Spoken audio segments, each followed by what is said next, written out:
morning. Almost blasted myself out of the studio there. So just one or two little adjustments so that I don't go deaf as a result of being here this morning. This morning, it can be a frosty Friday. I'm going to go through the headlines with you. And let you know that we're heading towards decent weather. The forecaster said it was going to pour with rain yesterday, and it didn't. It burst into glorious sunshine. And I think that we can expect more today. And heading into the weekend, let's hope it doesn't get too hot for people to play rugby. It would be very nice to be able to wallow in the heat, but we can't go out. We're not supposed to go out. And anything to encourage us to do so is perhaps counterproductive right at this very moment. The latest with that is that we're getting mixed messages again. Still, we're told that everything may start to ease up towards the end of March, that we would see shops in April and pubs towards the end of April. And then somebody else comes along and says, well, forget holiday. The whole lockdown thing isn't going to end until July. So we still don't really know what to believe. Ministers have just been putting out their own statements and in some instances, officials. So it's all up in the air. So that's your COVID news. However, across Sussex, we have seen the biggest dip since 4 months in the COVID rate. And that is reflected across the country. So we do have it on the run, one way or another. Whether we can keep it on the run by the time that our leaders have finished deciding what not to decide, then I suppose that hang on a minute.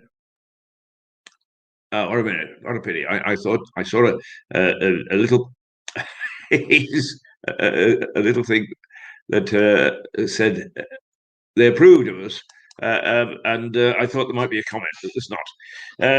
Anyway, other news headlines from Wales has been a wider. It's put off lock up, as I call it, at the end of lockdown for another 3 to 4 weeks. But still, they do hope that they can start to get children back to school from the 15th of March. But there are reports that there are now signatures being required on a petition to make sure that children don't go back in March, that it's too soon. And there are others urging. So once again, this becomes a controversial issue. It's amazing how much controversy this pandemic has caused. Almost as much as Brexit. People are getting to the point where they're not talking to one another if you actually express a view that is contrary to that which other people hold. And that's not what democracy is all about. But a little later, I'm going to talk to you about my worry about the threat to democracy around the world, and some frightening news, I think, coming in from Canada this morning. Thousands of Tesco shoppers were double charged in a payment glitch. So check your bill if you were at Waitrose. Not Waitrose, sorry, Tesco. It is easy to just simply pay the bill, not even look, take the receipt, stuff it in, and not check until you're starting to put the goods away. So it may be that some of you find that either you have charged far too much, or the price of some items looks way out of kilter. Worthwhile doing a little check there. Council tax expected to go up 4.99%. Well, we covered that yesterday. There is some disagreement, apparently, on the social housing or the housing plans for the edge of Lewes from the Greens. And that their worry is that the development, which is, according to those who know about housing matters, is much needed, is going to be not in keeping with the national park, and it is in the national park. Lewes is in a national park. We have to be very careful about what we do. So there's a real dilemma there to build or not to build. I personally get very upset every time I see a green field go, just the same as I get upset when I see a pub close. But that's the situation there. So a reasonable day, not a great deal of wind at the moment, a thin cloud layer, and we can expect it to go start to pump above 10 degrees today, and no rain. Aha, how very nice. That's the broad scene. Now let's just remind you who we are. Um,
Well, I thought that I saw something come in on a comment, and here it is. It's from Rupert Lloyd Thomas.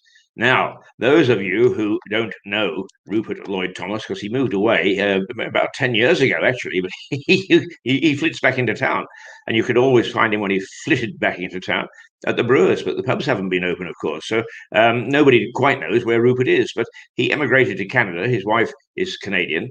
He lived in Ontario for a while and then set out on the 4,000-mile journey from Toronto to Sydney on the west coast of Vancouver Island. I'm not sure whether it's on the mainland and looking at the island or whether it's on the island itself. It's some years since I lived there. But anyway, extreme west, and he travelled right across in his smart car, would you believe? Now, there was an adventure. But Rupert is a mover and a shaker as far as Lewes is concerned. He helped start the first radio station way back in 1997, which was called K-Burn Radio. He helped develop that into rocket radio. He has resuscitated the hill climb, or been part of the group that resuscitated it, and all in all has done and made a tremendous contribution to this part of the world. And it's unfortunate that he decided to move off to the States. Glad he checks into this. He's always a very welcome visitor, always. And we must get you on one morning, Rupert, and have a little chat to you and find out where you are and what you're doing and so on. But it's good to know that you piped in this morning to say hello to us. Now, let me tell you, it's interesting that Rupert actually emigrated to Canada because my relatives sent me this morning, knowing the business I'm in and knowing the fights that I fought when I was in Canada in freedom of the media. Is that Justin Trudeau, the Prime Minister, apparently, according to one of his cabinet ministers who went public with it, is going to make every small outlet. And that means if you sit in your basement, presumably, and have a phone, but you decide to stream, is you're going to need a license. And of course, that's being interpreted, and quite rightly so, as tampering with freedom of the press. Now, there is a trend. There is a trend around the world at the moment. I mean, if you want to go to Myanmar, for instance, even Facebook has got into the act there. Burma Myanmar is the old Burma, for those of you who tend towards my age rather than 16. And that's one of the harsh realities. It's interesting that if you work in any sort of financial agency that deals with stocks and shares, is you're always very worried about analysts and their reports coming out of China via the official agency, because the analysts are a bit afraid of saying things that the government don't like.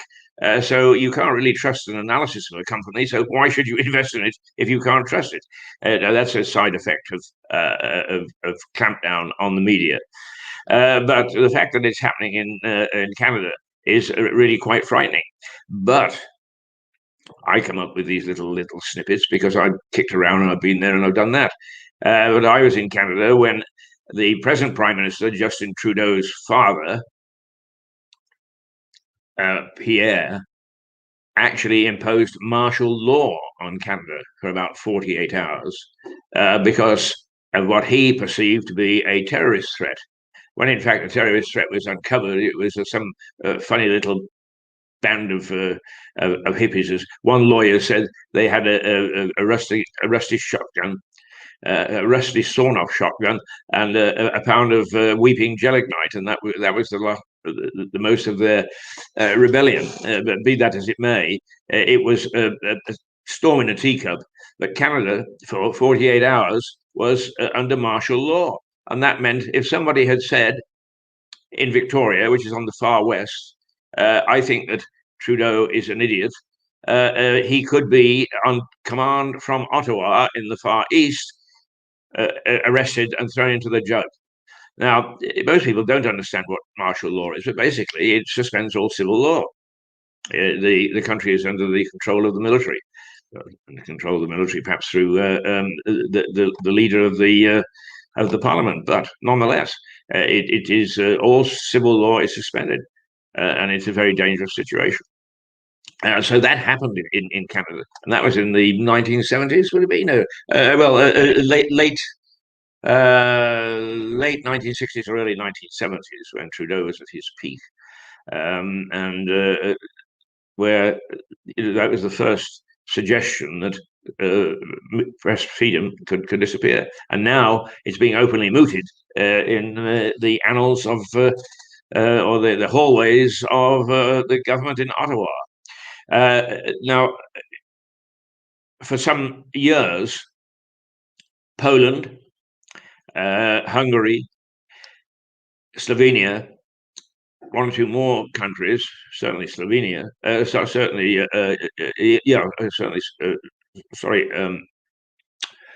Slovenia and Serbia have been guilty of backsliding, and the EU said nothing. You just let it happen.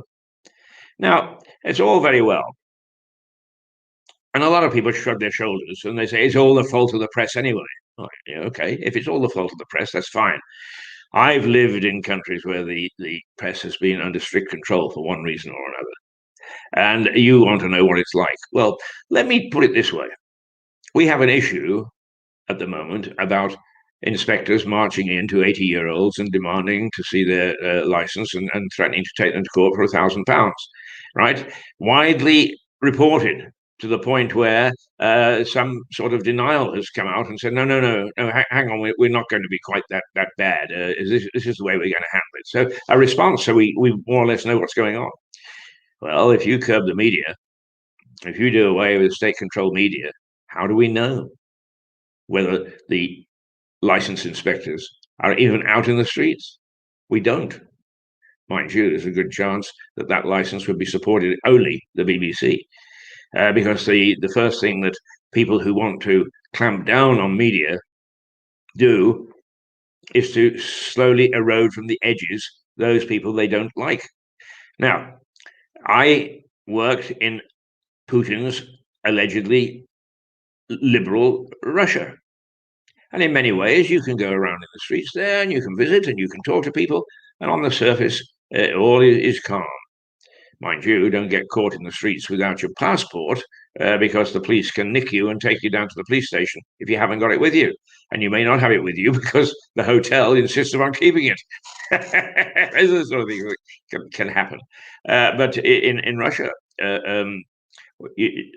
there are a number of things that have happened. One where a lady that I don't know terribly well, although we've stayed in touch, her father ran a newspaper. And one day, it was an anti-government newspaper. It made the government very uncomfortable. And one day, he came to his office to find that his furniture had been moved from his newspaper office onto the street. It was sitting there with the threat that because it was blocking the footpath, it would be soon carried away. And how could they do this? It was a private office. But no, it wasn't, because the government, to clamp him down, decided they would buy the building, they would become his landlord, and they would evict him. Now, it's a long way around of going about it, and not everybody does it that way. But it is very easy to use economics to try to close down a voice that is critical. It is very easy, and we don't even know that it's happening, because one day something is there, and the next it's not. And we say, oh, did you notice that so-and-so wasn't on this morning? It is all very insidious. And those people who say it is all the fault of the press, I challenge you. Go and live in some of the countries that I've lived in, where the press is very much under the control of the government. And where, in fact, often it has been under the control and has been let loose, it has no idea how to act responsibly. I'm talking 20 years ago now, but I had a case which I had to resolve in Kosovo, where the media were hounding the lady who was the chief executive of the newly privatized mobile phone company, claiming she was corrupt. And they were being quite vocal about it on the basis that freedom of the press, they could report these things. And I had to point out that if you're going to report something, you report it on the basis of fact, and that you check your sources, 3 different sources, before you say something that is controversial or likely to affect somebody adversely. That's your responsibility. They'd forgotten the word responsibility. They only remembered the word freedom, and so they were going around suggesting that this lady was corrupt. And when I challenged them, why do you say she's corrupt? The answer was, but everybody knows it. Well, now, you put yourself in that sort of society in this country. Everybody knows it, so we can say it. Well, in this country, everybody knows it. We can say it, but it can't be reported responsibly and legitimately, except on the social airways. Those people who actually take everything they read on there deserve what they get. But it ain't all the fault of the media. And a free media and a good media and a vital media is essential to every community. And we, Mirador, are essential to this community. We're not going to disappear, not totally, but we're having to cut our corners. We're having to cut back because whatever you do, even with modern technology, you need people. It's not that in a very rough sort of way, I can do most of the things that are required to keep this station on the air, but I don't do them terribly well. So I really, to make it attractive to watch, need people who can edit, people who can broadcast, people who can report, people who can actually give us support, who can write. You need people. And when you haven't got any income, you can't afford people. You can't pay their wages.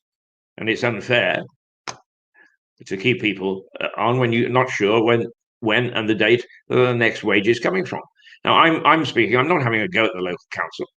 I don't think it is their fault for once, although they seem to get a lot of things cocked up.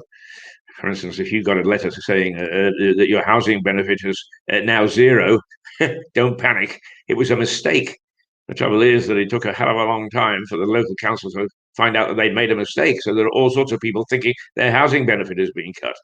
And that's all you need when you've been locked down and you're tense and you haven't seen your family and you haven't got people to talk to about it. Those are the sort of things which need reporting.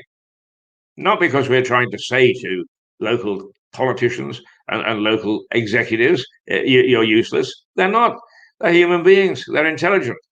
The trouble is that the system has got itself into such a knot that it takes ages for anything to be resolved. And there are 3 million, a figure poo-pooed, by the way, by a cabinet minister in the House. And boy, I hope he doesn't want to get his seat back next time, because there are lots and lots of angry people, including me. There are 3 million of us that fell through absolutely every crack possible to get help for their business. And Mirador has kept going one way or another in a time when people rightly aren't interested in advertising. What are you going to do? Advertise, we are shut. Don't come and see us. No, of course you're not. You're not going to waste that sort of money.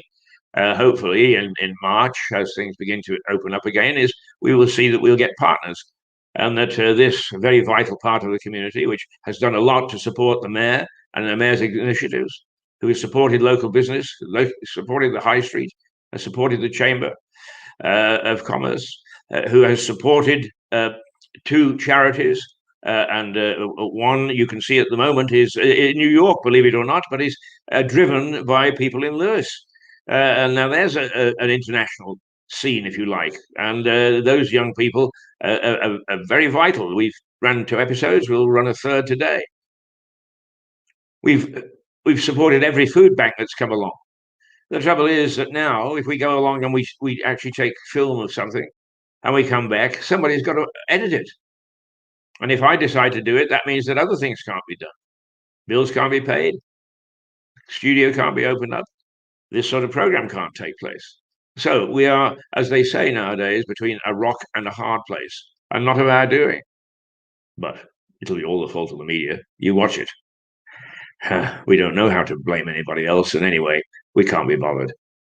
It's a pity, really, because the whole point of democracy is that we, the people, can become involved. Yes, we elect people, and after that, we leave them to it. But we can be their conscience.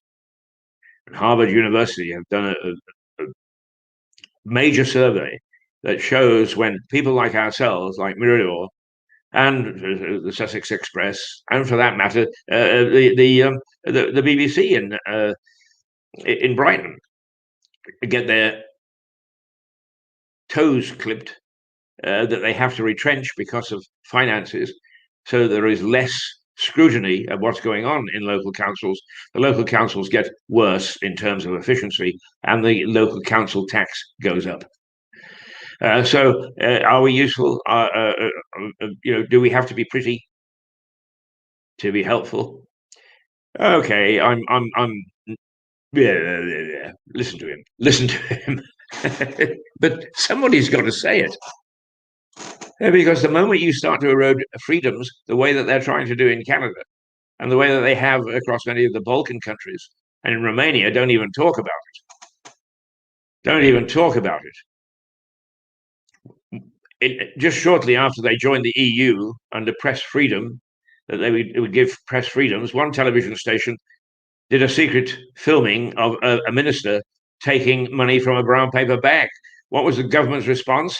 They went and passed a law saying it's illegal to show that sort of a clip on television. Yeah. Well, you don't want that here, do you? No. Well, then perhaps what you've got to do is to understand some of the freedoms that are staring you in the face, and not wait until they're taken away. Ooh, lecture.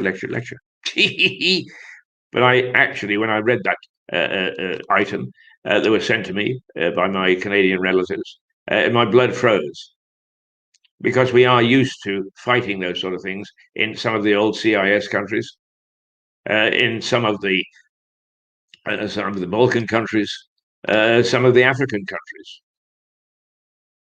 We should be used to now fighting it in various parts of Europe, because press media freedom has been tampered with there. Britain has slipped down in the league table of press freedom to 35th in the world. That's not bad. It's not good either.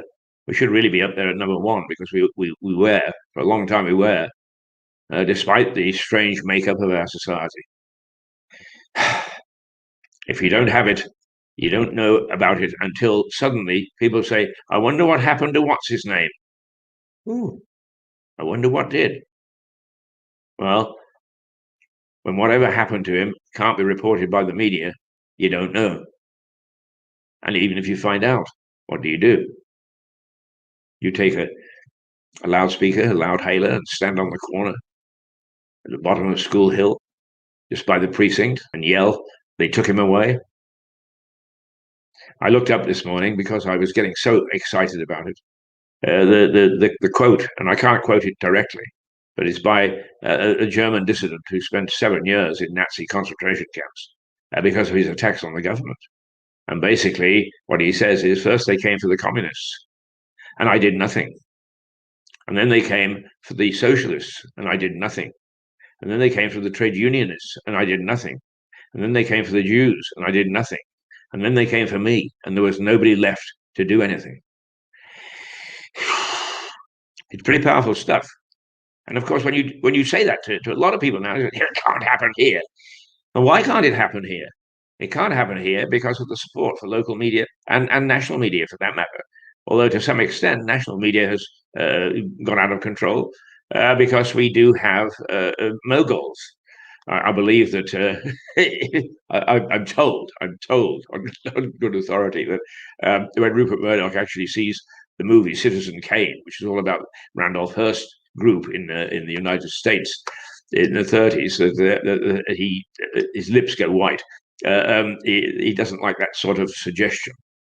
But there's no question that big business has been as responsible as government and activists for trying to manipulate and move the media in one direction or another, or cut it out altogether, or buy it so that it can't say anything that it wants to in freedom terms. The Americans do have I think it's the First Amendment, which makes every public body make facilities available to it. And it gives the media a measure of freedom in the States that we don't have here. A journalist here has no protection whatsoever. A journalist is just an ordinary member of the public. It's up to an organization whether they will recognize that his trade is reporting and that they want him to report. But for instance, half or three quarters of the journalists in Britain cannot march into the House of Commons and go into the press gallery. They need to be approved by the government. You can't get into number 10. I think nowadays you can if you own a National Union of Journalists card. But it's not easy. We don't have any rights. We journalists don't have any rights that the average person doesn't have. So we start to move with one hand tied behind our back because if somebody says you can't come in here, you're going to commit trespass. And they have every right to have you removed from the premises. Okay, it'll be a bit public. But now perhaps let's go back to the little old age pensioner. I say little old age pensioner. I'm an old age pensioner. I just don't see myself as little or old, unfortunately. But the little old age pensioner who has retired and has been watching free television for 4 years, 5 years, 6 years, and suddenly it's taken away by an arbitrary act of a big media organization, admittedly, but it is a state organization. Not supposed to be called a state organization, but it is. So now what happens is that somebody marches in and threatens with a £1,000 fine, an appearance in court. Do we need to know about that?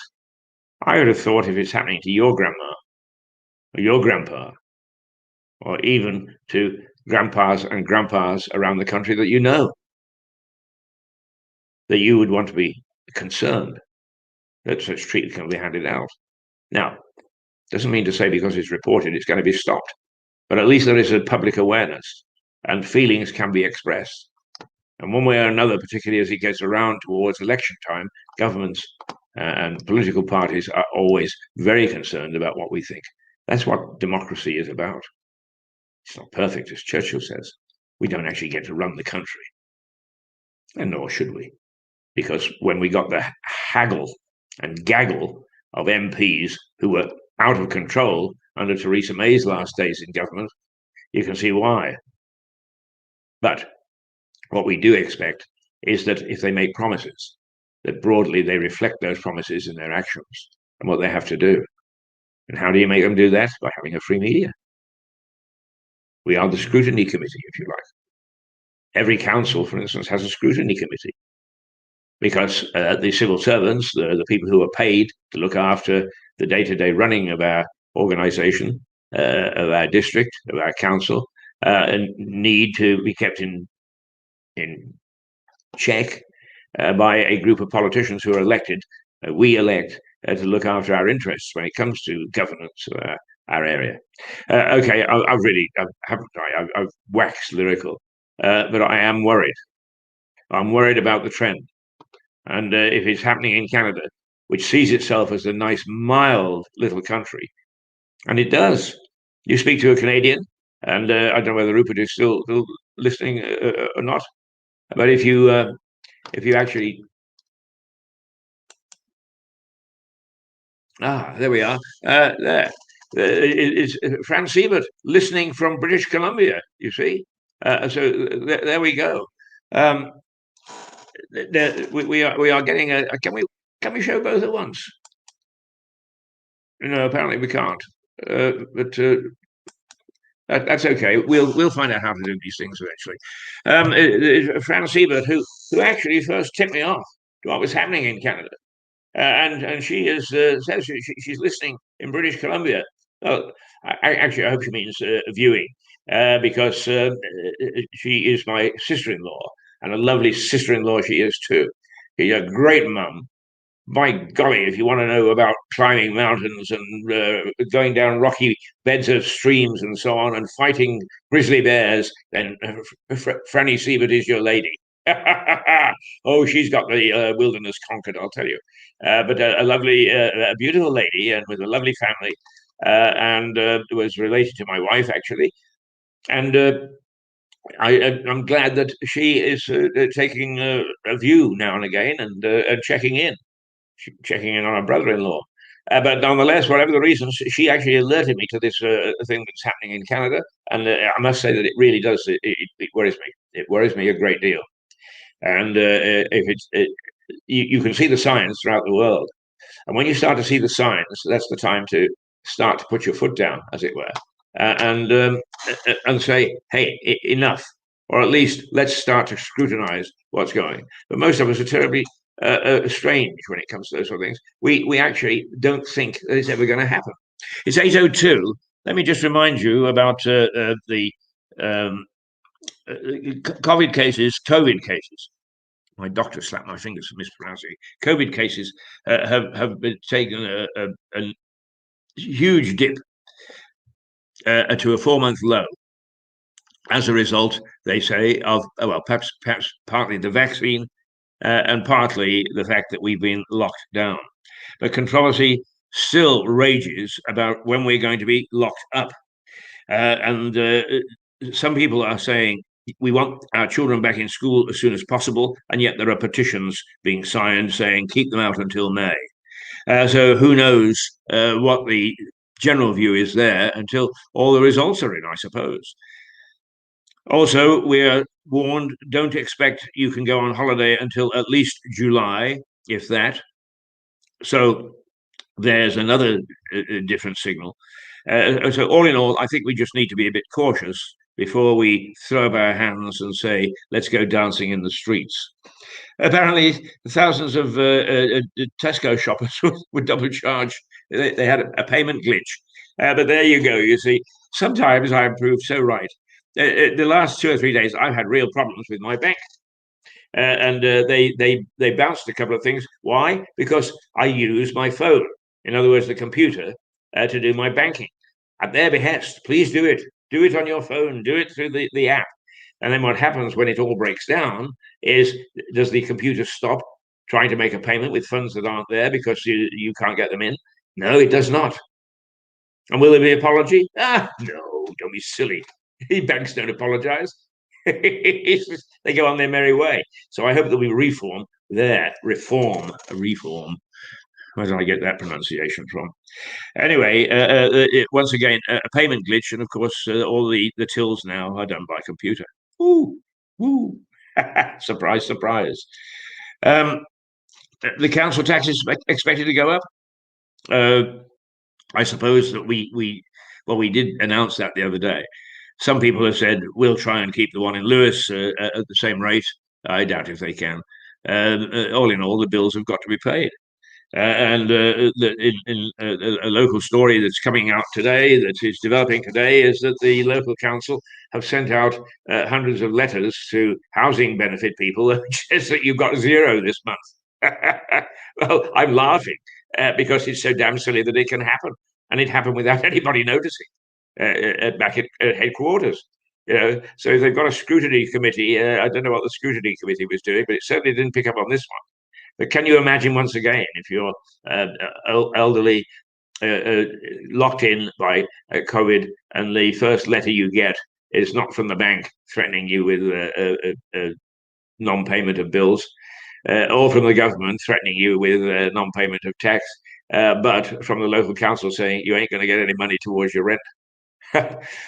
Oh dear, dear, dear. What a mess. What a mess. But these are the things which we need to highlight. It's not pointing a finger and saying, you lot down there are useless. What it is this has happened. And I hope that you will spring to action and get it sorted. Well, there we go. I was talking about the news. The weather is a thin level of cloud at the moment, sort of whisking across. It looks as if the wind is getting up, so probably back to yesterday's 13 to 14.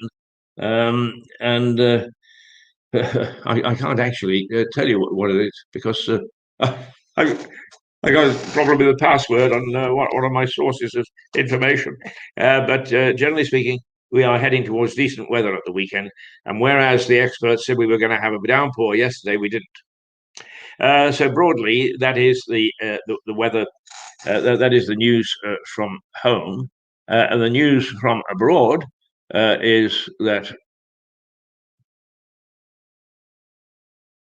around that Wales is planning school return from the 15th of March, but at the same time has put another 3-week lockdown in place.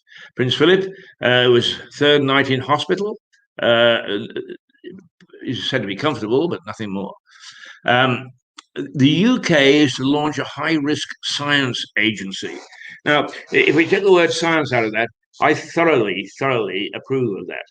Apparently, we're going to put in about 800 or 900 million pounds into an agency where bright people will be told to go in and test this and see if it works.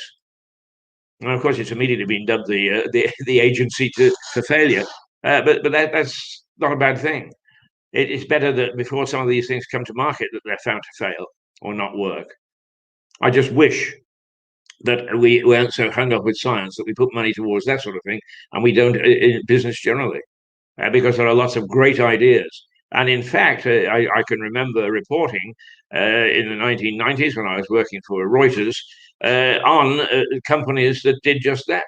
They had a room in which young people, or not necessarily young people, but employees would come, and they were paid solely to go into that room and to think, to talk, to gnaw on problems. And then that's how solutions came, because they weren't hampered by their day-to-day work. And it's a good idea. It's a good idea. Somebody has to pay for it. That's the trouble, and nobody is nowadays. As a consequence, I think they're probably with the least innovative generation in a long time. And when I've said that, somebody will say, but what about? Well, my dear, if you think that Concorde was 1950s technology, I wonder if we know, as we approach sort of 3/4 of the 75 years on thereabouts, I wonder if we know what technology or what developments and anything are sitting on the drawing board that are going to affect our lives the way that airplane did, for instance. We don't really, do we? Yeah, there's a lot spoken about green and electric cars and so on and so forth.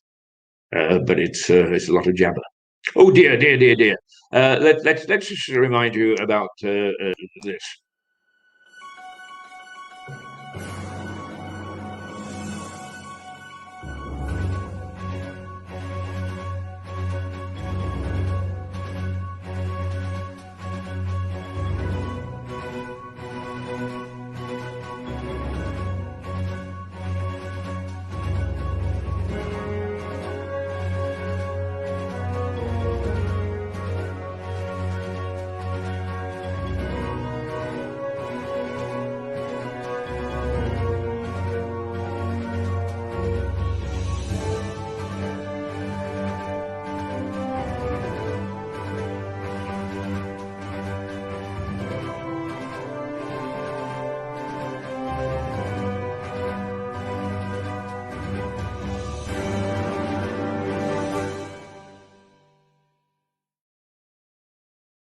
and you want something to do, well, check in when she gets a regular show, which won't be too long, hopefully, the moment that we've got a logjam of financial problems sorted.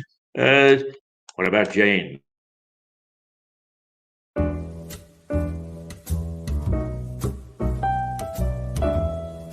Hi, I'm Jane at Mirador Television, and I love to recycle, upcycle, renovate, decorate, paint, and if I can find any old junk, I'm happy to turn it into something else. So in the next few months, I'm going to give you some ideas and show you what I'm up to at home, from turning tins into bins, making garden cushions, and my recent find was a Lloyd Loom ottoman, which has a wonky leg, but I'm going to try and renovate the leg and find some lovely fabrics. So lots going on. This week, I'm just going to show you a couple of old cot bumpers that I found hanging around the house from some time ago. And I thought, well, I don't want to waste the foam. I'll turn them into some seat cushions for the garden bench. Well, there we are. And Jane is just full of humour as well as good advice. As she says, her family always see the glass half full. And indeed, normally I do. And if I'm sounding alarmist today, I'm not trying to be alarmist. I'm just trying to point out that sometimes we let these things slip by until it's too late. And I hope that we're not going to do that in terms of media freedom, because it CD in Sussex with Keith Hayes, it's one of those things which we take for granted, and it's always all the fault of the media. And in fact, I go to St Michael's in Lewes, St Michael's Church. It's at the top of the town. It's what's known as High Church, Anglo-Catholic. And the priests there, I know very well. But two of them forgot themselves one morning because there are several of us in the media who are in the congregation. And they introduced into their sermons, it's all the fault of the media. So then we had to have a laugh and a joke about it. Afterwards, they'd forgotten who they were speaking to. And my defense of the media is absolutely fierce, as it should be. I'm not saying that there aren't a lot of media people who nowadays, particularly with it's so easy to pick stuff from the internet, that don't do it without checking because it looks like a nice juicy story and somebody had planted it there just waiting for them to come along. So yes, we need to be as media at the top of our game. We need to be in the role that is designed for us, and that is watchdog for the public. Apart from entertaining and informing and educating and doing all sorts of other things that we're expected to do. But our basic role is to make sure that we maintain a free society. And that's what we really are all about and should be all about. So it's one of those things that is very close to my heart. But also, I suppose that I'm feeling the glass isn't that full or half full this morning because we have got trapped. And it's mostly, and this is a matter of public record. You can go onto any social medium at the moment, and you will find learned articles about it, and so on and so forth. The only people that are denying it are governments at all levels. Is there are 3 million businesses, some of them vital, who got trapped. And the first time around, I was invited to put in for a grant to keep this program going, or at least keep this channel going. And it was broadcasting to the world. It was reflecting Lewes to the world, right? And the first one came back is, no, sorry, it's denied. You're not the right sort of business, right? Now, we stayed open. We never closed, and we never will if we don't have to. But for that, we're being penalised. If we'd have closed and thrown everybody out of work, we could have got money. As it is, we did a fair job that got impacted by lockdown, by the fact that there are no shops open, there are no cafes open, there are no restaurants open, there are no pubs open. There are a lot of other things open. Who would normally want to let people know through our screens that they are open, and that they're willing to take you in and feed you and give you good things and make sure that you're looked after? They're not there. So for us, they haven't been there. But did anybody take into account that? No, not a bit of it. Not a bit of it. And I, unfortunately, now, let me tell you, well, I'm not going to list the places that I've worked, but you can understand why, probably more than most journalists, I have a very, very suspicious mind. And so the question was posed in my mind is this a way of shutting down local media? Starve it of cash. And you say, well, that's a favorite Russian ploy. And I had a young lady come and ask if we could help internationally, and that was a few years ago, but in Russia, where I've worked, and I actually helped set up Russia Today. And I have a lot of respect for the journalistic fraternity there. The government is something else. It is a very, very a weird operation, at least weird in our eyes. But nonetheless, is the way that they get rid of a lot of press is not because they close it down, for which they can be criticized, but they just make it economically unviable for organizations to operate. And then they make it very viable for their own organizations to operate. So don't say it can't happen. And don't say, oh, well, that's Russia. It's Russia at one time reflected much of the Victorian British way of life. Well, that's disappeared in a hell of a hurry. One day they were taking tea in the hotels of Moscow, and the next they were finding materials that make soap to eat a living. Yeah, it's easy to sit, isn't it, in a padded chair and say can't happen here. But with lockdown and so on, it is very, very easy for these things to get started. One of the interesting things is the first time I went over to East Germany half a dozen times, two or three times when the war was there and going through Checkpoint Charlie, which in a funny sort of way was quite eerie because it's exactly the way you see it on the television screens and the films, or it was in the days that you had to go through. And several times after the wall had come down, and I was reporting on the regeneration through something called the Treuhand in East Germany to try and bring its economy back up.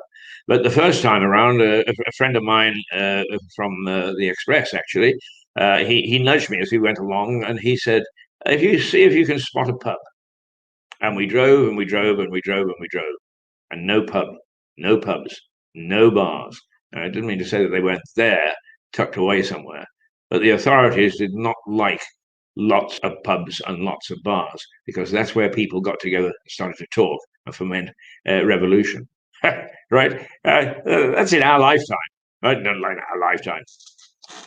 That's no more than what, 20, 25 years ago. Not much after that, anyway. So don't think it can't happen. I've had a lovely time explaining to you what my views are. 19 minutes past 8. But that the big thing is, it doesn't matter. You can disagree with me. You can call me an idiot. You can call me how foolish to think that such things should even be spoken, let alone happen. But try to think what it would be like if some things that you now even blame for the ills of the country and the ills of the world wasn't there. And think of some of the things that you could be blamed for, and you could never, ever prove that you're innocent. There was nobody, as the German said, and when they came for me, there was no one left to object. There was no one left to shout. Well, there we go. Right. I think I'm going to. Why don't yes. No. This morning is a bit of a mishmash because I have to spend the rest of the day trying to make sure that Mirador will go on. The other thing is that I want to edit the young people out of New York who grilled me, who almost put me into a press conference because they showed the sort of spirit that young people, and particularly those who will not have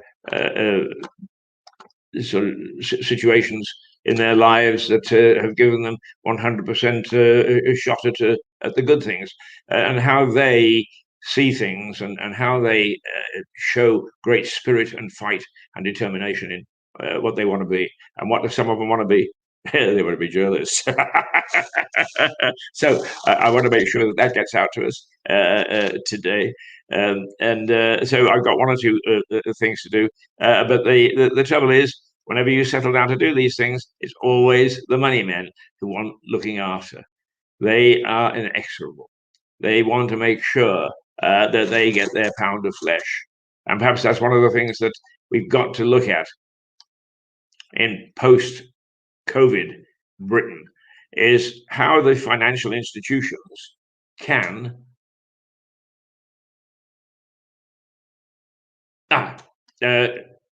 financial institutions can start to wield all sorts of power and affect our lives. If you live in a village and you've got no ATM, and you don't have a car, you certainly got no bank. That's one of them. Some of these things have got to be looked at from a social point of view, not just from a financial point of view. And as our good friend Paul Fowle said yesterday, of course, the financial system is part of our makeup, part of our fabric. We must protect it. And of course we must, but not against abuse. And in my view, the banks have abrogated a lot of the control that they used to give to their people to computers, and the computer doesn't care. You can owe 50p and it'll still bounce a £5,000 check. Is that right? And should some credit card companies be able to charge the high interest rates that they do? Funny, isn't it? Shylock, we all think that Shylock in The Merchant of Venice was just a naughty, naughty man because he was a usurer. I wonder if we have someone in our midst, not naming names, not looking anywhere in particular. But I just think that this is where reform should be. I keep looking, really, because I'm trying to keep an eye on the time. We've been going for 54 minutes now, so it's 6 minutes to the witching hour. I think it is. We should actually make sure that we do.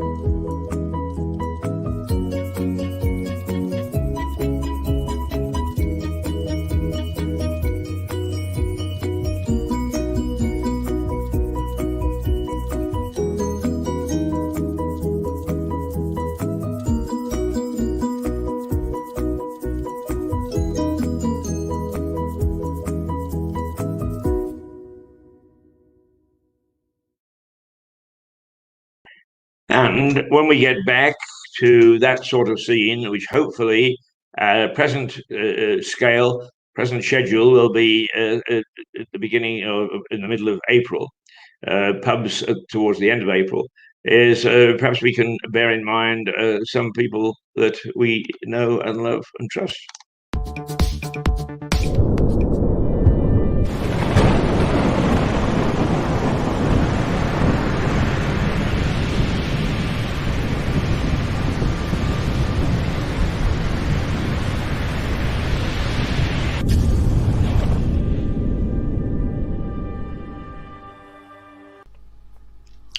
When you've missed the train, don't despair. Have a nice cup of coffee.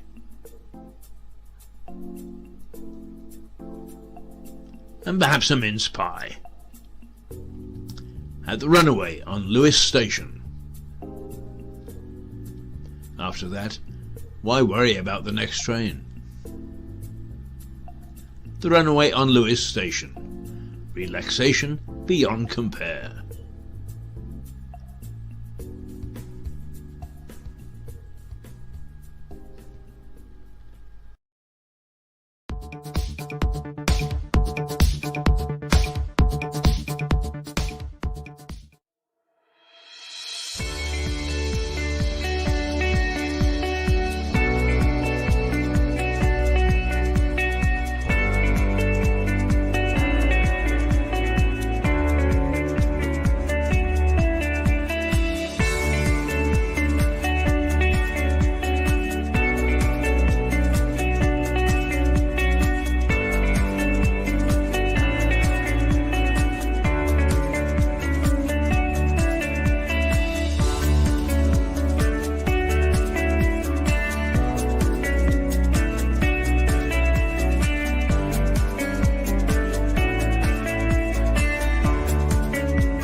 Well, it's coming up to, let's say, 28 minutes past.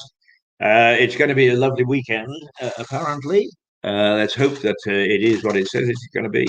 And most of you will want to at least head out into the garden if you can't go any further. So let's have the last word from our gardening expert.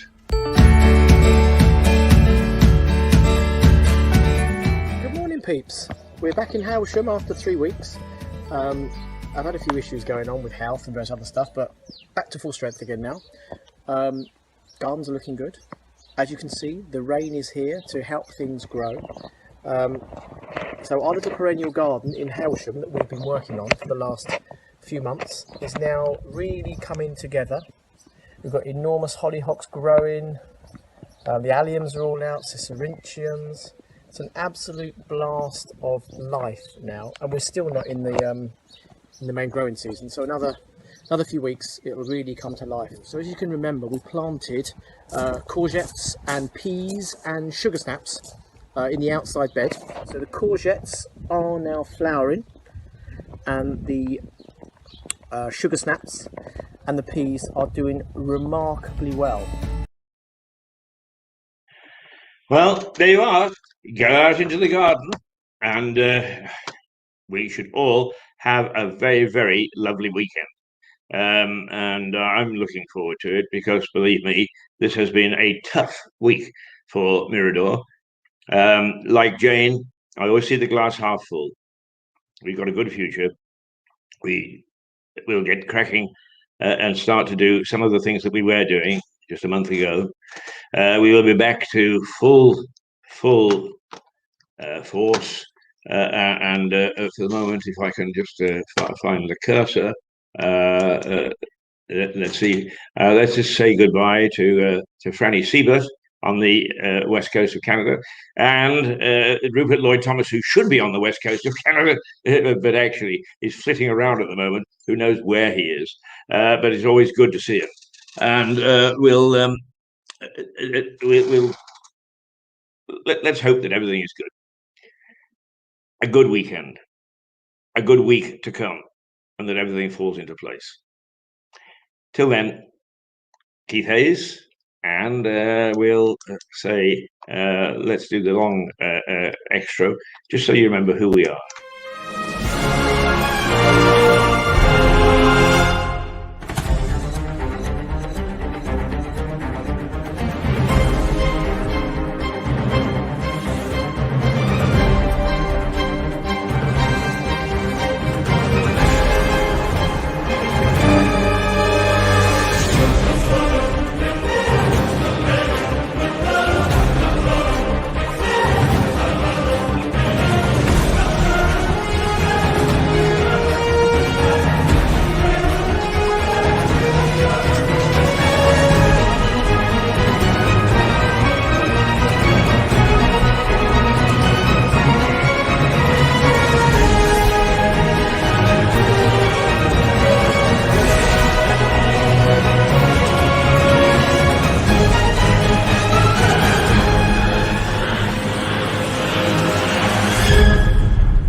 Well, that's it.